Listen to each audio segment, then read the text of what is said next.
রিভারটা এখনো সেই মতো পলিউটেড হয়নি, কিন্তু তুমি যারা অনেকেই দিল্লি বেড়াতে গেছো, যে দেখবে যমুনা নদী একদম পুরো হচ্ছে পলিউটেড, সেখানে হচ্ছে একটা নালার মতো অবস্থা হয়েছে, কারণ সেখানে পলিউশন প্রচুর। তো তাহলে আমাদের পলিউশনটা কন্ট্রোল করতে হবে। এটা কিন্তু একাকে আমরা সবাই চোখ বুজে আছি, বোধহয় গভর্নমেন্ট কিছু করবে, গভর্নমেন্ট পলিউশন কন্ট্রোল করবে, কিন্তু সেটা হয় না। আমরা যদি নিজেদের সিভিক সেন্স না ডেভেলপ করি, তাহলে কিন্তু আমরা এই পলিউশনটা কন্ট্রোল করতে পারবো না।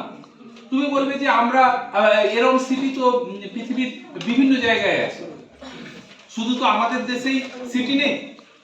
তুমি বলবে যে দিল্লি প্রচন্ড পপুলেটেড সিটি, তাই জন্য এই রকমের পলিউশন তৈরি হচ্ছে, কিন্তু তোমরা কি জানো পৃথিবীর সবথেকে পপুলেটেড সিটি হচ্ছে দিল্লি নয়, পপুলেটেড সিটি হচ্ছে টোকিও জাপান।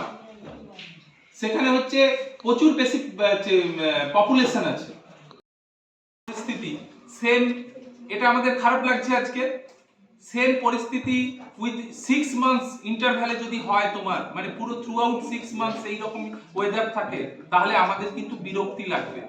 একদিন আছে তবুও ঠিক আছে, এই ওয়েদারটা যদি কন্টিনিউ করে তাহলে কিন্তু আমাদের কিন্তু খুবই বিরক্তি লাগবে। কিন্তু দিল্লিতে হচ্ছে যারা আছে, তারা লাস্ট 6 মান্থস প্রত্যেক ইয়ারে এই শীতের সময় 6 মান্থস এই রকম ওয়েদার ফিল করে। তাহলে তুমি বুঝতে পারছো যে কতটা হচ্ছে হার্টস তাদের মধ্যে আছে, মানে অ্যাজ এ হিউম্যান বিং। দেখো পলিউশন, তাহলে পলিউশন কন্ট্রোল ডেটা আমরা পালন করছি এই কারণে যে আমরা পলিউশনের কনসিকোয়েন্স গুলো অ্যাওয়ার আছি।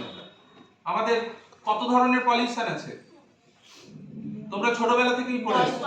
হ্যাঁ, noise, air, land, soil, water, এগুলো সব পলিউটেড।